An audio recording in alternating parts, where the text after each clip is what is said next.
Hello नमस्कार साथियों, एग्जामपुर 91 में आप सभी का स्वागत है। दोस्तों, भाई एवं बहनों, चलिए आज हम लोग एसएसटी का पार्ट 3 वीडियो बनाने जा रहे हैं। साथियों, आज का जो सेशन रहने वाला है एसएसटी थ्योरी पार्ट सेशन 3 रहने वाला है। दोस्तों, आप भाई बहनों से यही गुजारिश है कि आप लोग इस वीडियो को 1 से 2 बार जरूर से जरूर रिवीजन कीजिए और अपने दोस्तों के बीच वीडियो को शेयर कीजिए और चैनल को सब्सक्राइब कीजिए। और दोस्तों, जिन भाई बहन को पीडीएफ चाहिए वो इस नंबर पे कॉल कीजिए, हम आपको पीडीएफ उपलब्ध करवा देंगे।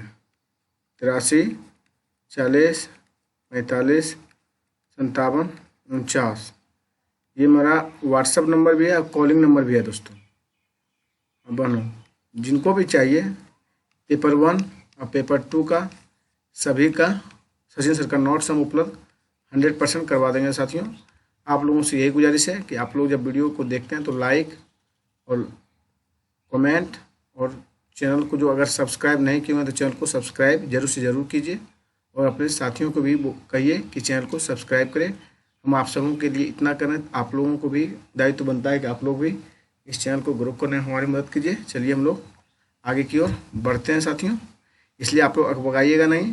पेपर 1 का आपको CDP और EVS प्रोवाइड करवा दिया गया है। फिर आपका अब पेपर 1 का हिंदी और आपका बचा है इंग्लिश, संस्कृत और मैथ। ये भी चारों बहुत जल्द, पहले आपको हिंदी उपलब्ध करवाया जाएगा, उसके बाद हिंदी इंग्लिश पहले उपलब्ध करवा दिया जाएगा, उसके बाद संस्कृत और मैथ भी आपको बहुत जल्द PDF सेंड कर दिया जाएगा व्हाट्सएप पे। दोस्तों, बस आप सबों से यही गुजारिश है, जो भाई बहन चैनल को सब्सक्राइब नहीं किए होंगे चैनल को सब्सक्राइब कर लीजिएगा और अपने दोस्तों को भी बता दीजिएगा कि इस चैनल पे सचिन सर का नोट्स उपलब्ध करवा दिया जाता है सर के द्वारा। और बस यही गुजारिश है दोस्तों, और चैनल को अपना ही परिवार समझिए और इसको ग्रो करने में हमारी सहायता कीजिए। चलिए हम लोग स्टार्ट करते हैं टाइम बिना गंवाए। आज हम लोग पढ़ने वाले हैं पृथ्वी का आंतरिक भाग। दोस्तों, क्या पढ़ने वाले हैं? पृथ्वी का आंतरिक भाग। चलिए हम लोग स्टार्ट करते हैं। एक प्याज की तरह पृथ्वी भी एक के ऊपर एक सेकेंडरी परतों कॉन्सेंट्रेट लेयर्स से बनी है। पृथ्वी की सतह की सबसे ऊपरी परत को प्रॉपर्टी यानी क्रस्ट कहते हैं। दोस्तों देखिए, प्याज की तरह ये बना हुआ है। यह सबसे पतली परत होती है। यह महाद्वीपीय संहति में 35 किलोमीटर एवं समुद्री सतह में केवल 5 किलोमीटर तक है। साथियों, चलिए हम लोग आगे बढ़ते हैं। महाद्वीपीय सिद्धांत देखिए। महाद्वीपीय संहति दोस्तों कॉन्टिनेंटल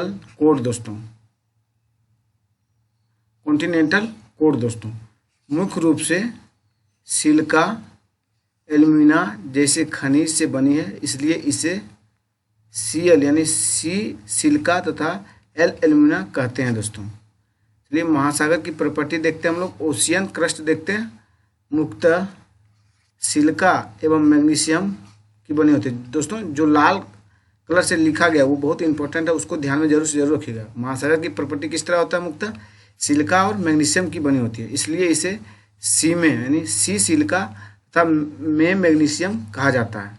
चलिए हम लोग आगे बढ़ते हैं। प्रॉपर्टी के ठीक नीचे मेटल होता है जो 2900 किलोमीटर की गहराई तक फैला होता है। इसकी सबसे आंतरिक परत क्रोड है, जिसकी त्रिज्या रेडियस लगभग 3500 किलोमीटर है। यह मुख्यतः निकेल एवं लोहे की बनी होती है तथा इसे निकेल तथा फेरस कहते हैं।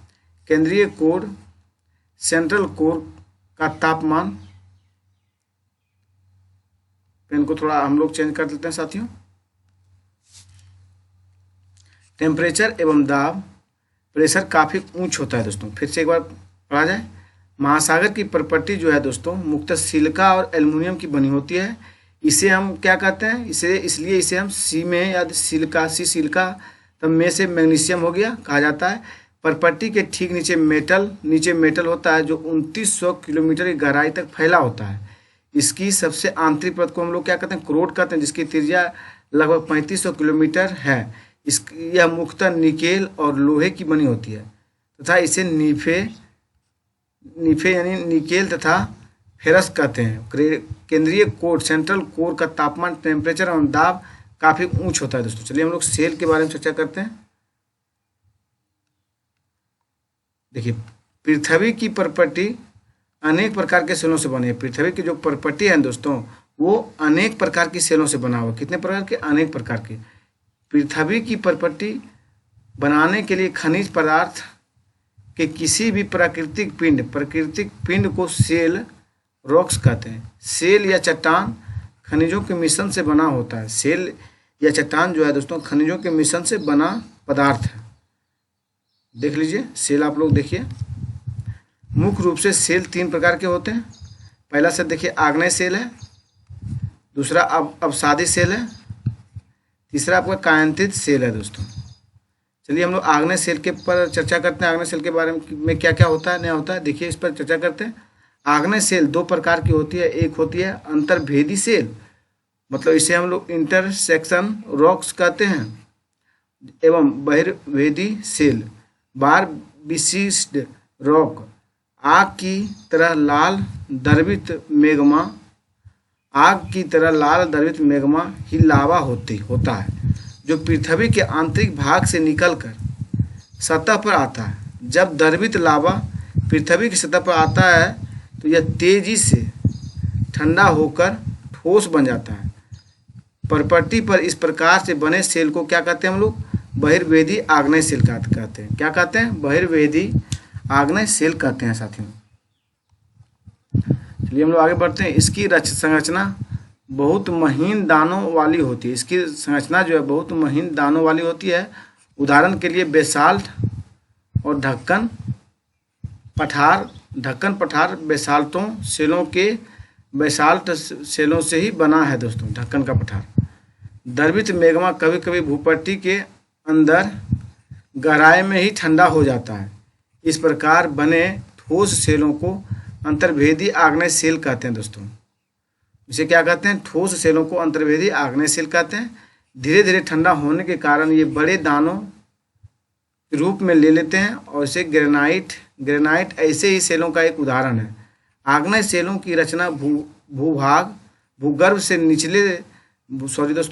आग्नेय सेलों की रचना जो है भूगर्भ से निकलने वाले तत्वों और तरल पदार्थों के ठंडा होकर जमने के फलस्वरूप हुई है। ये तरल पदार्थ पृथ्वी के आंतरिक भागों में गर्म एवं पिघले हुए रूप में रहते हैं। इसे मैग्मा कहते हैं। क्या कहते हैं हम लोग? मैग्मा कहते हैं। जब यह मैग्मा पृथ्वी के धरातल पर पहुंचता है तो इसे हम लोग लावा कहते हैं। जब यह मैग्मा पृथ्वी के धरातल पर पहुंचता है तो लावा कहलाता है।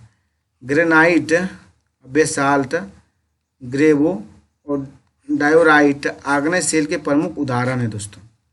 पृथ्वी की भूपट्टी को 2/3 भागों आग्नेय सेलों से बना है। पृथ्वी की भूपट्टी की परत 2/3 भाग आग्नेय सेलों से बना है। आग्नेय चट्टानों को प्राथमिक चट्टानें भी कहते हैं क्योंकि इन्हीं चट्टानों से आग्नेय चट्टानों का भी निर्माण होता है। चलिए हम लोग आगे बढ़ते हैं। परतदार सेल या अपसादी सेल दोस्तों देखिए, परतदार सेल या अपसादी सेल। चलिए, आग्नेय सेल छोटे छोटे टुकड़ों में टूटकर एक स्थान से दूसरे स्थान पर स्थानांतरित होकर अपसादी सेलों का निर्माण करते हैं। पृथ्वी के ऊपर 3/4 भाग में परतदार सेल पाई जाती है। पृथ्वी के ऊपर 3/4 भाग में परतदार सेल पाई जाती है। लोयस का जमाव वायु निर्मित अपसादी चट्टानों का सबसे प्रमुख उदाहरण है। हिमालय पर्वत जो भारत का पहरेदार कहलाता है। हिमालय पर्वत क्या कहलाता है साथियों? भारत का पहरेदार कहलाता है। याद रखिएगा, इसमें अपसादी चट्टानें पाई जाती है। इसमें जो है अपसादी चट्टानें पाई जाती है।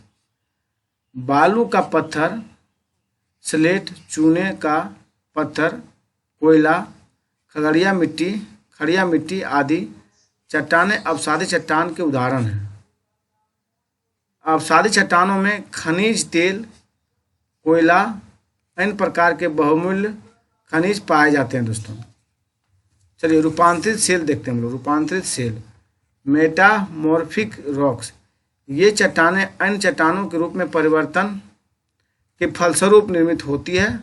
अवसादी सेलों तथा आग्नेय सेलों में दाब व ताप द्वारा परिवर्तन के फलस्वरूप रूपांतरित सेल का निर्माण होता है।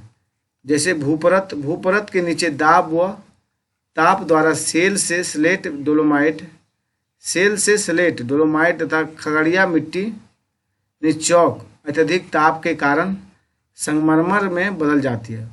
कोयला हीरे में बदल जाता है। कोयला जो है हीरे में बदल जाता है।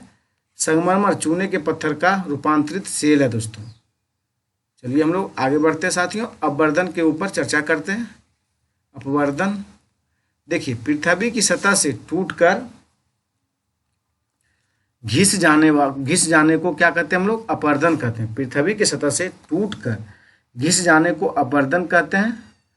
अपवर्तन की क्रिया के द्वारा सतह नीचे हो जाती है तथा निक्षेपण डिपोजिशन की प्रक्रिया के द्वारा इनका फिर से निर्माण होता है। ये दो प्रक्रियाएं बहते हुए जल, वायु और बर्फ के द्वारा होती है। चलिए हम लोग आगे बढ़ते हैं। वायु, जल आदि अपवर्तित पदार्थ को एक स्थान से दूसरे स्थान पर ले जाते हैं और फलस्वरूप एक स्थान पर निक्षेपित करते हैं। अपवर्तन एवं निक्षेपण के ये प्रक्रम पृथ्वी के धरातल पर विभिन्न स्थलाकृतियों टेपोग्राफी का निर्माण करते हैं। चलिए हम लोग आगे बढ़ते हैं। विश्व की सबसे गहरी खान दक्षिण अफ्रीका में स्थित है दोस्तों। कहाँ पे है? भी आया दोस्तों। विश्व की सबसे गहरी खान कहाँ है? दक्षिण अफ्रीका में साथियों। तथा इसकी गहराई लगभग 4 किलोमीटर दोस्तों। इसकी गहराई कितना? 4 किलोमीटर। तेल की खोज में इंजीनियर 6 किलोमीटर गहराई तक खोद चुके हैं। तेल की खोज में इंजीनियर 6 किलोमीटर गहराई तक खोद चुके हैं। पृथ्वी के केंद्र तक पहुंचने के लिए जो बिल्कुल असंभव है, समुद्र की सतह पर 6000 किलोमीटर गहराई तक खोदना होगा। चलिए हम लोग आगे बढ़ते हैं साथियों। पृथ्वी के आयतन चलिए पढ़ते हैं, वॉल्यूम के बारे में। पृथ्वी का आयतन केवल 1% हिस्सा की प्रॉपर्टी क्रस्ट है। 84% मेटल एवं 15% हिस्सा क्रूड है। पृथ्वी की त्रिज्या रेडियस 6371 किलोमीटर है दोस्तों। पृथ्वी की त्रिज्या कितनी है? 6371 किलोमीटर। इग्नियस देखिए, इग्नियस लैटिन शब्द इग्निस जिसका अर्थ होता है अग्नि। इग्नियस का लैटिन शब्द है दोस्तों इग्नियस जिसका अर्थ होता है अग्नि। सेंडिमेंट्री देखिए, सेंडिमेंट्री का लैटिन शब्द क्या होता है? सेंडिमेंटम होता है। क्या होता है? सेंडिमेंटम जिसका अर्थ क्या होता है? अस्थिर होता है। जिसका अर्थ होता है अस्थिर। मेटामॉर्फिक दोस्तों, मेटामॉर्फिक ग्रीक शब्द मेटामॉर्फोस से हुआ। मेटामॉर्फिक ग्रीक शब्द है दोस्तों किसका? मेटामॉर्फोस का, जिसका अर्थ होता है रूप परिवर्तन करना। चलिए जीवाश्म हम लोग चर्चा करते हैं। जीवाश्म फॉसिल्स, सेलों की परतों में दबे मृत पौधे, सेलों की परतों में दबे मृत पौधे एवं जंतुओं के अवशेषों को जीवाश्म कहते हैं। क्या कहते हैं साथियों? जीवाश्म कहते हैं। जीवाश्म हम लोग किसे कहते हैं? सेलों की परतों में मतलब पहाड़ दोस्तों, दबे मृत पौधे मतलब जो दब गया पेड़ पौधा एवं जंतुओं के अवशेषों को हम लोग जीवाश्म कहते हैं। वही अभी प्राकृतिक खनिज कहलाता है। जैसे कोयला बन गया, पेट्रोलियम निकल रहा, ये सब क्या है? प्राकृतिक खनिज है। जीवाश्म के उदाहरण है दोस्तों। धरातल के रूप में आगे हम लोग चर्चा करते हैं। चलिए हम लोग आगे देखते हैं। हिमालय, अल्पस, रॉकीज और एंडीज। तो पेन चेंज करते हैं साथियों। हिमालय जो है, अल्पस, रॉकीज, एंडीज आदि मोरदार वलित पर्वत के प्रमुख उदाहरण हैं। भारत में विंध्याचल और सतपुड़ा पर्वत ब्लॉक पर्वत के नर्मदा व ताप्ती नदियाँ भ्रंश घाटी के उदाहरण है। किसके उदाहरण है? भ्रंश घाटी का दोस्तों। चलिए, भी आकार की घाटी देखिए, भी आकार की घाटी। नदी पर्वतीय क्षेत्र में अपनी तली से काट कर उसे गहरा करती है। इससे अंग्रेजी के अक्षर भी के आकार की घाटी का निर्माण होता है। जब भी आकार की घाटी गहरी एवं सक्रिय होती है तो उसे हम लोग क्या कहते हैं? गॉर्ज कहते हैं साथियों। हिमालय पर्वत में सिंधु, सतलज, ब्रह्मपुत्र नदियां के गॉर्ज हैं। जलप्रपात देखिए, जब नदी का जल ऊंचाई से खड़े ढाल के सहारे अधिक वेग से नीचे गिरता है उसे हम लोग जलप्रपात कहते हैं। एक बार फिर से देखिए, जलप्रपात किसे कहते हैं? जब नदी की जल ऊंचाई से खड़े ढाल के सहारे अधिक वेग से नीचे गिरती है तो उसे हम लोग क्या कहते हैं? इसे जलप्रपात कहते हैं। विश्व का सबसे ऊंचा जलप्रपात दक्षिण अमेरिका के वेनेजुला का एंजल प्रपात है दोस्तों। क्या है? विश्व का सबसे ऊंचा जलप्रपात दक्षिण अमेरिका के वेनेजुला का एंजल है दोस्तों। अब भारत के कुछ प्रमुख जलप्रपात जैसे देखिए, शरावती नदी हो गया, शरावती नदी पर है, फिर जोग है, कावेरी नदी पर है, फिर आपका शिव समुद्रम, फिर नर्मदा नदी पर है, फिर कपिलधारा है, धुआंधार है, आदि हैं दोस्तों। इंडिया में डेल्टा का देखिए, डेल्टा नदी के सागर में गिरने के पहले विसर्प, डेल्टा जो जिसे बोलते हैं हम लोग, नदी के सागर में गिरने से पहले विसर्प माने मेंढर टेढ़े मेढ़े रास्ते के कारण उसके बहने की गति अधिक धीमी पड़ जाती है। इस कारण को हम लोग क्या कहते हैं? डेल्टा का निर्माण कहते हैं। इसी कारण को हम लोग डेल्टा का निर्माण कहते हैं दोस्तों। गंगा ब्रह्मपुत्र का डेल्टा संसार के प्रमुख डेल्टाओं में से एक है। गंगा ब्रह्मपुत्र नदियां का डेल्टा संसार के प्रमुख डेल्टाओं में से एक है दोस्तों। गुफा या सुरंग के बारे में चर्चा करते हैं। चलिए, वर्षा का कुछ जल चट्टान और मिट्टी में प्रवेश कर जाता है। वर्षा का कुछ जल चट्टान और मिट्टी में प्रवेश कर जाता है। पहाड़ों में कहीं कहीं चूने की चट्टानें मिलती है। पहाड़ों में कहीं कहीं चूने की चट्टानें मिलती है जिसमें जल रिसकर चट्टान के भीतर पहुंच जाता है तथा रासायनिक अपक्षय द्वारा चूने को घुलाकर दूर बहा ले जाता है, जिससे पहाड़ी में गुफा या सुरंग बन जाता है दोस्तों। समझ गए? गुफा में सुरंग और कैसे बनता है? गुफा में सुरंग चूना का जो बहाकर ले जाता है दोस्तों, खोल हो जाता है, उसी को हम लोग सुरंग बोलते हैं। हिमानी देखिए, ऊंचे पर्वतों पर जब कोई बर्फ का बड़ा खंड ढाल पर खिसकता है तो उसे हिमानी कहते हैं। हिमानी किसे कहते हैं? फिर पढ़िए, ऊंचे पर्वतों पर जब कोई बर्फ का बड़ा खंड ढाल पर खिसकता है तो उसे हिमानी या हिमनद कहते हैं दोस्तों। क्या कहते हैं? हिमानी या हिमनद। पहाड़ी भाग में हिमानी सपाट चौड़ी खड़े ढाल वाली घाटियों का निर्माण करती है, तो इनका आकार अंग्रेजी के यू अक्षर की तरह होती है। पहले से ही बनी भी आकार की घाटी को हिमानी और यू आकार की घाटी में बदल जाती है। पहले भी आकार की घाटी को हिमानी में और यू आकार की घाटी में बदल जाती है। हिमोड देखिए, जब हिमानी चट्टानों को घर्षित कर उसका चूर्ण पर्वत के निचले भागों में जमा कर देते हैं तो उन्हें हम लोग हिमोड कहते हैं। क्या कहते हैं? हिमोड। फिर से देखिए, हिमोड जब हिमानी चट्टानों को घर्षित कर उसका चूर्ण पर्वत के निचले भागों में जमा कर देते हैं तो इन्हें हिमोड कहा जाता है। क्या कहा जाता है? हिमोड।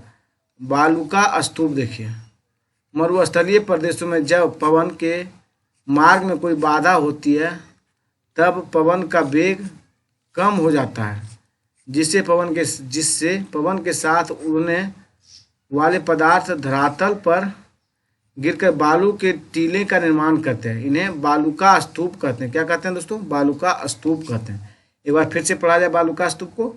मरुस्थलीय प्रदेशों में जब पवन के मार्ग में कोई बाधा होती है तब पवन का वेग कम हो जाता है, जिससे पवन के साथ उड़ने वाले पदार्थ धरातल पर गिरकर बालू के टीले का निर्माण करते हैं, इन्हें बालू का स्तूप कहते हैं।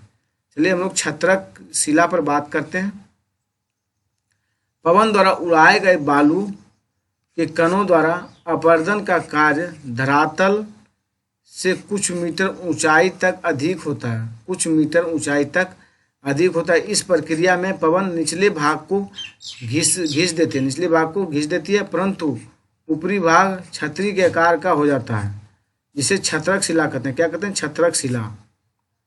भूकंप को देखिए, भूकंप अर्थक्वेक दोस्तों, ज्वालामुखी, भूपर्टी अर्थ क्रस्ट पर खुला एक ऐसा छिद्र होल होता है जिससे पिघले हुए पदार्थ अचानक निकलते हैं। इसी प्रकार स्थलमंडलीय प्लेटों के गति करने पर पृथ्वी की सतह पर कंपन वाइब्रेशन होता है। यह कंपन पृथ्वी के चारों ओर गति कर सकता है। इस कंपन को भूकंप कहते हैं। क्या कहते हैं साथियों? इस कंपन को भूकंप कहते हैं। ज्वालामुखी, फिर से देखिए ज्वालामुखी कैसे आता है। भूपट्टी पर खुला एक ऐसा छिद्र होल होता है जिससे पिघले हुए पदार्थ अचानक निकलते हैं। इसी प्रकार स्थल मंडलीय प्लेटों के गति करने पर पृथ्वी की सतह पर कंपन वेरिएशन होता है। यह कंपन पृथ्वी के चारों ओर गति करता है और इस कंपन को हम लोग क्या कहते हैं? भूकंप कहते हैं। भूपट्टी देखिए, भूपट्टी के नीचे वह स्थान जहाँ कंपन आरंभ होता है उसे हम लोग उद्गम केंद्र कहते हैं। क्या कहते हैं? उद्गम केंद्र, ओरिजिन सेंटर कहते हैं। उद्गम केंद्र के भूसतह पर उसके निकटतम स्थान को अधिकेंद्र ईपी सेंटर कहते हैं साथियों। अधिकेंद्र के निकटतम भाग में सर्वाधिक हानि होती है एवं अधिकेंद्र से दूरी बढ़ने के साथ भूकंप की तीव्रता धीरे धीरे कम होती जाती है। चलिए हम लोग आगे पॉइंट पे चलते हैं साथियों। भूकंप का मापन करने वाले यंत्र को भूकंप लेखी सिस्मोमीटर या सिस्मोग्राफ कहते हैं। भूकंप की तीव्रता रिएक्टर स्केल पर मापी जाती है दोस्तों। चलिए हम लोग आगे बढ़ते हैं। जिस भूकंप की तीव्रता इंटेंसिटी 2.0 अथवा इससे कम होती है उसका प्रभाव नहीं के बराबर होता है। जिस भूकंप की तीव्रता 5.0 से 0 होती है वह वस्तुओं को गिरने से क्षति पहुंचा सकता है। जिस भूकंप की तीव्रता 6.0 अथवा इससे अधिक होती है वह बहुत शक्तिशाली, जिसका तीव्रता 7.0 अथवा अधिक होती है वह सर्वाधिक शक्तिशाली समझा जाता है दोस्तों। जलप्रपात देखिए, जलप्रपात वाटरफॉल। सबसे ऊंचा जलप्रपात दक्षिण अमेरिका के वेनेजुला का एंजल जलप्रपात है दोस्तों। सबसे ऊंचा जलप्रपात कहाँ का है? दक्षिण अमेरिका के वेनेजुला का एंजल जलप्रपात है। कौन सा? एंजल जलप्रपात। अन्य जलप्रपात उत्तरी अमेरिका में कनाडा तथा संयुक्त राज्य अमेरिका की सीमा पर स्थित नियाग्रा जलप्रपात है और अफ्रीका में जाम्बिया एवं जिम्बाब्वे की सीमा पर स्थित विक्टोरिया जलप्रपात है दोस्तों। एक बार फिर से याद कीजिए, बहुत बार पूछा जाता है तीनों क्वेश्चन दोस्तों। विश्व का सबसे ऊंचा जलप्रपात कौन सा है? तो एंजल जलप्रपात है। अन्य जलप्रपात उत्तरी अमेरिका में कनाडा में संयुक्त राज्य अमेरिका की सीमा पर स्थित कौन सा है? नियाग्रा जलप्रपात है दोस्तों। कहाँ पे है? कनाडा तथा संयुक्त राज्य अमेरिका की सीमा पर स्थित है नियाग्रा जलप्रपात। और फिर अफ्रीका में जाम्बिया एवं जिम्बाब्वे की सीमा पर स्थित कौन सा? विक्टोरिया जलप्रपात है दोस्तों। याद रखिएगा, ये क्वेश्चन पूछा जाता है बार बार। नदी देखिए, रिवर्स। नदी के जल से दृश्य भूमि का अपरदन होता है। जब नदी किसी खड़े ढाल वाले स्थान से अत्यधिक कठोर सेल या खड़े ढाल वाली घाटी में गिरती है तो यह जलप्रपात बनाती है। तो यह क्या बनाती है? जलप्रपात दोस्तों। चलिए हम लोग थोड़ा पेन को चेंज करते हैं। जब नदी मैदानी क्षेत्र में प्रवेश करती है तो वह मोरदार मार्ग पर बहने लगती है। नदी के इन्हीं बड़े मोड़ों को विसर्प कहते हैं। क्या कहते हैं साथियों? विसर्प कहते हैं। इसके बाद विसर्पों के किनारे पर लगातार अपर्दन एवं निक्षेपण शुरू हो जाता है। विसर्प लूप के सिरे निकट आ जाते हैं। विसर्प लूप के सिरे निकट आते जाते हैं। समय के साथ विसर्प लूप नदी से कट जाता है और एक अलग झील बनाते हैं जिसे चाप झील कहते हैं। क्या कहते हैं हम लोग? जिसे चाप झील कहते हैं। चलिए, नदी के उपस्थित तटों को तटबंध कहते हैं। नदी के उपस्थित तटों को क्या कहते हैं? उपबंध कहते हैं, तटबंध कहते हैं, यानी एम्बैंकमेंट कहते हैं दोस्तों। समुद्र तक पहुँचते पहुँचते नदी का प्रवाह फ्लो धीमा हो जाता है तथा नदी के अनेक धाराओं स्ट्रीम्स में विभाजित हो जाती है, जिनको क्या कहते हैं? वितरिका कहते हैं, डिस्ट्रीब्यूटरी कहते हैं, डिस्ट्रीब्यूट कहा जाता है। यहाँ नदी इतनी धीमी हो जाती है कि यह अपने साथ लाए मलबे का निक्षेप करने लगती है। यहाँ नदी इतनी धीमी हो जाती है कि यह अपने साथ लाए मलबे का निक्षेप करने लगती है दोस्तों। प्रत्येक वितरिका अपने मुहाने का निर्माण करती है और सभी मुहानों के अवसादों के संग्रह को डेल्टा का निर्माण करती है। क्या बोला गया? प्रत्येक वितरिका जो है अपने मुहाने का निर्माण करती है और सभी मुहाने के अवसादों के संग्रह से डेल्टा का निर्माण होता है। सिंधु नदी तंत्र की मुख्य नदी सिंधु और सहायक नदियां झेलम, चिनाब, सतलज, रावी, ब्यास आदि है दोस्तों। सिंधु नदी तंत्र की मुख्य नदियां कौन कौन सा है? सिंधु की सहायक नदियां होगी आपका झेलम, याद रखिए, चिनाब, सतलज, रावी, ब्यास आदि है दोस्तों। यह नदी तंत्र जम्मू कश्मीर, हिमाचल प्रदेश, पंजाब में फैला है। सिंधु नदी का उद्गम स्थल तिब्बत के मानसरोवर झील के निकट है। कहाँ पे है? तिब्बत के मानसरोवर झील के निकट है दोस्तों। चलिए, गंगा नदी तंत्र की मुख्य नदी क्या है? गंगा और सहायक नदियाँ यमुना। गंगा और गंगा की सहायक नदियाँ यमुना, घाघरा, गंडक, गोमती, कोसी आदि है दोस्तों। चलिए, यह नदी तंत्र उत्तरी मैदान के अधिकांश भाग में फैला है साथियों। गंगा नदी का उद्गम स्थल हिमालय में स्थित गंगोत्री हिमनद है दोस्तों। कहाँ पे है गंगा नदी का उद्गम स्थल? हिमालय में स्थित गंगोत्री हिमनद है, याद रखिएगा। ब्रह्मपुत्र नदी तंत्र की मुख्य नदी ब्रह्मपुत्र और सहायक नदियाँ लोहित, दिबांग, तीस्ता आदि है। यह नदी तंत्र अरुणाचल प्रदेश और असम में विस्तृत है दोस्तों। कहाँ पे? अरुणाचल प्रदेश और ब्रह्मपुत्र नदी का उद्गम स्थल भी तिब्बत में मानसरोवर झील के निकट है। कहाँ पे है दोस्तों? तिब्बत में मानसरोवर झील के निकट है। चलिए, हम लोग आगे बढ़ते हैं। ब्रह्मपुत्र नदी चीन, भारत और बांग्लादेश में बहती है। इसे चीन में सांगपो और बांग्लादेश में इसे क्या कहते हैं? मेघना कहते हैं। क्या कहते हैं? मेघना साथियों। और जमुना के नाम से जानते हैं। मेघना या जमुना के नाम से पुकारा जाता है बांग्लादेश में। किसे हम लोग? ब्रह्मपुत्र नदी को पुकारते हैं। चीन में सांगपो बोला जाता है। चलिए, हम लोग आगे बढ़ते हैं। गंगा नदी को बांग्लादेश में पद्मा कहा जाता है। क्या कहा जाता है? पद्मा नाम से पुकारा जाता है दोस्तों, याद रखिएगा। गंगा नदी को बांग्लादेश में पद्मा नाम से पुकारा जाता है। नर्मदा नदी और ताप्ती नदियाँ का बहाव पश्चिम की ओर है। किस ओर बहाव है दोस्तों? नर्मदा और ताप्ती नदियों का बहाव पश्चिम की ओर है और वह अपने जल का विसर्जन अरब सागर में करती है। कहाँ पे करती है वह अपने जल का विसर्जन? अरब सागर में करती है दोस्तों। पूर्वी तटीय मैदान में महानदी गोदावरी, कृष्णा, कावेरी नदियाँ बहती हुई बंगाल की खाड़ी में गिरने से पूर्व डेल्टा का निर्माण करती है। पूर्वी तटीय मैदान की मुख्य झीलें झिरका, कोलेल, पुलिकट आदि स्थित है दोस्तों। पूर्वी तटीय मैदान में मुख्य झीलें कौन कौन है? झिरका है, कोलेल है, पुलिकट है दोस्तों। चलिए, हम लोग आगे बढ़ते हैं। त्रिभुजाकार भूभाग को ही डेल्टा कहलाता है। त्रिभुजाकार भूभाग को हम लोग क्या कहते हैं? डेल्टा कहलाता है। गंगा और ब्रह्मपुत्र नदियाँ विश्व के सबसे बड़े डेल्टा सुंदरवन का निर्माण करती है। क्या बोला गया? गंगा एवं ब्रह्मपुत्र नदियाँ विश्व के सबसे बड़े डेल्टा सुंदरवन का निर्माण करती है। समुद्री तरंग के सिद्धांत, समुद्री तरंग के कार्य दोस्तों ये देखते हैं हम लोग।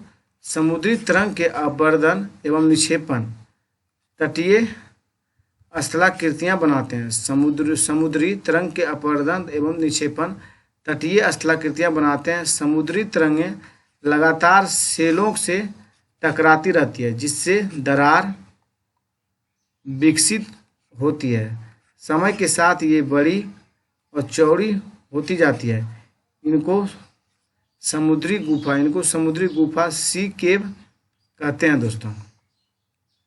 इन गुफाओं के तटीय मेहराब बड़े होते जाने पर इसमें केवल छत ही बचती है, जिससे तटीय मेहराब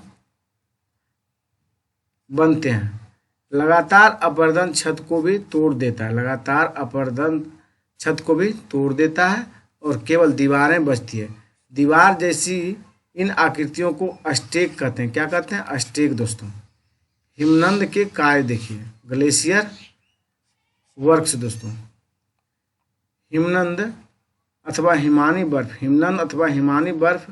नदियाँ होती है। हिमनद अथवा हिमानी बर्फ की नदियाँ होती है। हिमनद अपने नीचे की कठोर चट्टानों से गोलासमी मिट्टी और पत्थरों के अपरदित कर देती है और गोलासमी मिट्टी एवं पत्थरों से भूदृश्य का अपवर्तन करती है। हिमनद गहरे गर्तों का निर्माण करती है। पर्वतीय क्षेत्रों में बर्फ पिघलने से उन गर्तों में जल भर जाता है और वे सुंदर झील लेक बन जाते हैं। हिमनद के द्वारा लाए गए पदार्थ जैसे छोटे बड़े सेल, रेत और तलहट मिट्टी निक्षेपित होते हैं। ये निक्षेप हिमनद जलोढ़ का निर्माण करते हैं। हिमनद जलोढ़ का निर्माण करते हैं साथियों। जलोढ़ और हिमोड़ एक ही होता है, ये ध्यान रखिएगा। चलिए पवन के कार्य चलते हैं, हम लोग पर चर्चा करते हैं। Works of the wind. रेगिस्तान में पवन अपवर्तन एवं निक्षेपण का प्रमुख कारक है। रेगिस्तान में छत्रक के आकार के सेल देखे जा सकते हैं, जिन्हें सामान्यतः छत्रक सेल कहते हैं दोस्तों। पवन सेल के उत्तरी भाग की अपेक्षा निचले भाग को आसानी से काटती है, इसलिए ऐसी सेल के आधार संकीर्ण एवं शीर्ष विस्तृत होते हैं। पवन चलने पर यह अपने साथ रेत को एक स्थान से दूसरे स्थान पर पहुंचाती है। जब पवन का बहाव रुकता है तो यह रेत गिरकर छोटी पहाड़ बनती है। इनको बालू टिब्बा कहते हैं दोस्तों। चलिए दोस्त हम लोग आगे बढ़ते हैं। जब बालू कण महीन और एवं हल्के होते हैं तो वायु उनको उठाकर अत्यधिक दूर ले जा सकती है। जब ये बालू कण विस्तृत क्षेत्र में निक्षेपित हो जाते हैं तो इसे लोयस कहते हैं। चीन में विशाल लोयस निक्षेप पाए जाते हैं। चीन में जो है दोस्तों विशाल लोयस निक्षेप पाए जाते हैं। वायुमंडल में पाए जाने वाली गैसें चलिए हम लोग देखते हैं। नाइट्रोजन तथा ऑक्सीजन ऐसी दो गैसें हैं जिनसे वायुमंडल का बड़ा भाग बना है दोस्तों। नाइट्रोजन वायु में सबसे अधिक पाए जाने वाली गैस है। यह लगभग 78% पाया जाता है। ऑक्सीजन की मात्रा लगभग 21% है दोस्तों और आर्गन की मात्रा लगभग 0.93% है। आर्गन पृथ्वी पर अगर पूछे कि आर्गन कितना प्रतिशत है तो 0.93% है दोस्तों। और ऑक्सीजन पूछ लिया जाए तो 21% और नाइट्रोजन पूछ लिया जाए तो 78% दोस्तों। चलिए हम लोग आगे बढ़ते हैं। कार्बन डाइऑक्साइड की मात्रा लगभग पृथ्वी पर 0.03% है। कितना है? 0.03% हमारे वायुमंडल में पाई जाती है। चलिए हम लोग आगे बढ़ते हैं। इन अन्य सभी गैसों के अलावा धूल के छोटे छोटे कण भी हवा में मौजूद होते हैं दोस्तों। चलिए हम लोग नाइट्रोजन के ऊपर चर्चा करते हैं। नाइट्रोजन वायु में सर्वाधिक पाई जाती है। कहाँ पाई जाती है? वायु में नाइट्रोजन सर्वाधिक पाई जाती है दोस्तों, ध्यान रखिएगा।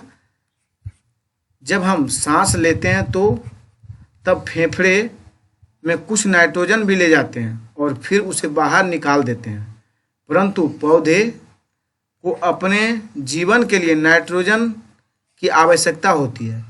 वे सभी वायु से नाइट्रोजन नहीं ले पाते। मृदा यानी सॉइल, मिट्टी तथा कुछ पौधों की जड़ों में रहने वाले जीवाणु, बैक्टीरिया वायु से नाइट्रोजन लेकर इसका स्वरूप बदल देते हैं, जिससे पौधे इसका प्रयोग कर सके। चलिए हम लोग ऑक्सीजन के ऊपर चर्चा करते हैं। ऑक्सीजन वायु में प्रचुरता से मिलने वाली दूसरी गैस है। ऑक्सीजन जो है दोस्तों वायु में प्रचुरता से मिलने वाली दूसरी गैस है। मनुष्य तथा पशु सांस लेने में वायु से ऑक्सीजन प्राप्त करते हैं। हरे पादप, ग्रीन प्लांट्स प्रकाश संश्लेषण, फोटोसिंथेसिस द्वारा ऑक्सीजन उत्पन्न करते हैं। इस प्रकार वायु में ऑक्सीजन की मात्रा समान बनी रहती है। यदि हम वृक्ष काटते हैं तो यह संतुलन बिगड़ जाता है। अगर हम सभी वृक्ष को काट देंगे तो संतुलन पूरा बिगड़ जाएगा दोस्तों। कार्बन डाइऑक्साइड देखिए, कार्बन डाइऑक्साइड पर चर्चा करते हैं हम लोग। कार्बन डाइऑक्साइड अन्य महत्वपूर्ण गैस है। कार्बन डाइऑक्साइड जो है साथियों अन्य महत्वपूर्ण गैस है। हरे पादप अपने भोजन के रूप में कार्बन डाइऑक्साइड का प्रयोग करते हैं और ऑक्सीजन वापस देते हैं। क्या फिर से देखा जाए? कार्बन डाइऑक्साइड अन्य महत्वपूर्ण गैसें हैं।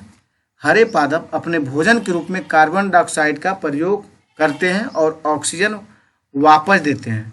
मनुष्य और पशु कार्बन डाइऑक्साइड बाहर निकालते हैं। मनुष्यों तथा पशुओं द्वारा छोड़ी जाने वाली कार्बन डाइऑक्साइड की मात्रा पादपों द्वारा प्रयोग की जाने वाली गैसें के बराबर होती है साथियों, जिससे यह संतुलन बना रहता है। परंतु यह संतुलन कोयला तथा खनिज तेल आदि ईंधनों के जलाने से गड़बड़ा जाता है। वे वायुमंडल में प्रतिवर्ष करोड़ों टन कार्बन डाइऑक्साइड की बढ़ोतरी करते हैं। परिणाम स्वरूप कार्बन डाइऑक्साइड का बढ़ा हुआ आयतन, वॉल्यूम जिसे बोलते हैं हम लोग अंग्रेजी में, पृथ्वी का मौसम तथा जलवायु को प्रभावित करता है। क्या करता है? पृथ्वी पर मौसम तथा जलवायु को प्रभावित करता है, जिसलिए देखिए बारिश बहुत कम होती है। कार्बन डाइऑक्साइड पे चर्चा चलिए बढ़ते हैं। कार्बन डाइऑक्साइड वायुमंडल में फैल कर पृथ्वी से विकृत उष्मा को पृथ्वी पर रोककर ग्रीन हाउस इफेक्ट पैदा करती है। इसलिए इसे ग्रीन हाउस गैस भी कहते हैं। और इसके अभाव में धरती इतनी ठंडी हो जाती है कि इस पर रहना असंभव होता है। किंतु जब कारखाने एवं कार के धुएं से वायुमंडल में इसका स्तर बढ़ता है, तब इस उष्मा हीट के द्वारा पृथ्वी का तापमान बढ़ता है। इसे वायुमंडलीय तापमान यानी ग्लोबल वार्मिंग कहते हैं दोस्तों। इसे क्या कहते हैं हम लोग? ग्लोबल वार्मिंग कहते हैं। तापमान में इस वृद्धि के कारण पृथ्वी के सबसे ठंडे प्रदेश में जमी हुई बर्फ पिघलती है, जिससे परिणाम स्वरूप समुद्र के जल स्तर में वृद्धि होती है, जिससे तटीय क्षेत्रों कोस्टल एरियाज में बाढ़ आ जाती है दोस्तों। चलिए गर्म एवं ठंडी वायु देखते हैं, हॉट एंड क्लाउड एयर दोस्तों। जब वायु गर्म होती है तो फैलती है और हल्की होकर ऊपर उठती है। ठंडी वायु सघन और भारी होती है। ठंडी वायु जो है दोस्तों सघन और क्या होती है? भारी होती है।